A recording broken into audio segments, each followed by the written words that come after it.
Pakistan's nefarious activities in Jammu and Kashmir have been exposed. As per sources, Pakistan has been deploying Special Services Group commandos in the region. This has further escalated the tensions along the line of control.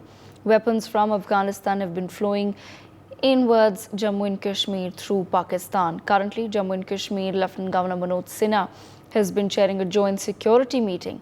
This meeting will also be attended by Army Chief General Upendra Dwivedi, who has reached the region. Meanwhile, my colleague Ashik Mir has filed a ground report. Let's quickly understand what's happening.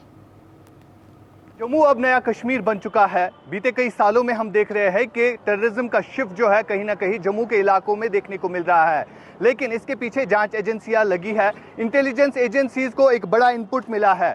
ये input जो है अफगानिस्तान से related है, यानी अफगानिस्तान और कश्मीर का connection क्या है। अब जो भी वेपन्स इन आतंकियों के कब्जे से रिकवर होते हैं वो यूएस मेड वेपन्स होते हैं, यानी किस तरह से यूएस मेड वेपन जो है अब कश्मीर पहुंचा है। आपको याद होगा साल 2021 में जब यूएस आर्मी अफगानिस्तान को छोड़कर चली गई और वहां पर कई सारा सामान जो है, कई सारा असला और गोला बारूद जो है रह गया था, जिसके बाद जो है यूएस आर्मी को वहां से छोड़ना पड़ा था और यही हथियार जो है अब अफगानिस्तान से पाकिस्तान पहुंचा और पाकिस्तान के बाद जो है अब ये हथियार जो है जम्मू कश्मीर में पहुंच चुका है, जो कि यहाँ पर आतंकी इन हथियारों का इस्तेमाल करते हुए नजर आ रहे हैं।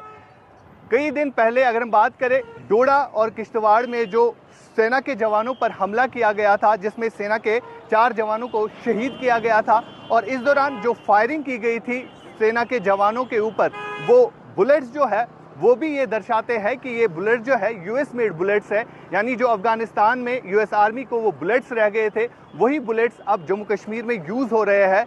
आम लोगों, सिविलियन टारगेट किलिंग्स हो या सेना के जवानों पर हमले की अगर हम बात करें तो ये बुलेट्स जो है यहाँ पर यूज़ होते हैं और ये वेपनरी जो है ओवरऑल जम्मू कश्मीर में यूज़ हो रही है। यानी अब इंटेलिजेंस एजेंसीज के लिए एक बड़ा चैलेंज भी बनता जा रहा है, क्योंकि बीते दिनों हमने देखा जब कुपवारा के केरन सेक्टर में एक घुसपैठ की कोशिश को सुरक्षा बलों ने नाकाम बना दिया और यहाँ पर भी ऑस्ट्रेलियन मेड एक वेपन मिला और वो भी एक बड़ा कंसर्न है। यानी अब जितने भी एनकाउंटर्स होते हैं, चाहे हम जम्मू हो या कश्मीर की बात करें, जितने भी आतंकी मारे जाते हैं अब इनके कब्जे से M4 राइफल सीरीज और AK राइफल सीरीज जो है बरामद होती है। फिलहाल अगर हम बात करें तो एक बड़ा कंसर्न भी है जांच एजेंसियों के लिए, क्योंकि जांच एजेंसियां अब इस विषय पर लगे हैं कि किस तरह से अब इन आतंकियों का मुकाबला किया जाए, क्योंकि एक बड़ा चैलेंज जो है दिन ब दिन जम्मू के इलाकों में देखने को मिल रहा है, जहां पर लगातार सेना के जवानों पर ये आतंकी जो है हमला करते हैं और बाद में किस तरह से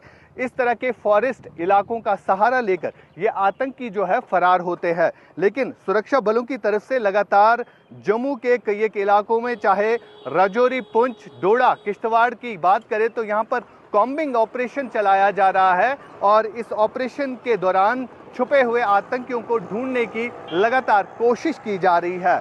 ओवरऑल जम्मू कश्मीर में इस वक्त हाई अलर्ट साउंड किया गया है और आप देख भी सकते होंगे कि तस्वीरों में किस तरह से यहाँ पर ट्रूप्स अलर्ट है और किसी भी संदिग्ध व्यक्ति पर नजर रखे हुए है। अगर कोई संदिग्ध दिखता है तो उससे किस तरह से पूछताछ की जा रही है। यानी लगातार जम्मू कश्मीर में इस तरह के नाके जो है श्रीनगर से लेकर बारामूला, बारामूला से लेकर उड़ी या उड़ी से लेकर साउथ कश्मीर के इलाकों पर, इसी तरह चाहे हम CRPF हो, चाहे BSF हो, जम्मू कश्मीर पुलिस हो या इंडियन आर्मी हो, लगातार ये पहरेदारी जो है बढ़ा दी गई है और अमरनाथ यात्रा भी एक तरह से चल रही है और अमरनाथ यात्रा में किस तरह से यात्रियों की हिफाजत के लिए सुरक्षा के कड़े इंतजामात रखे गए हैं।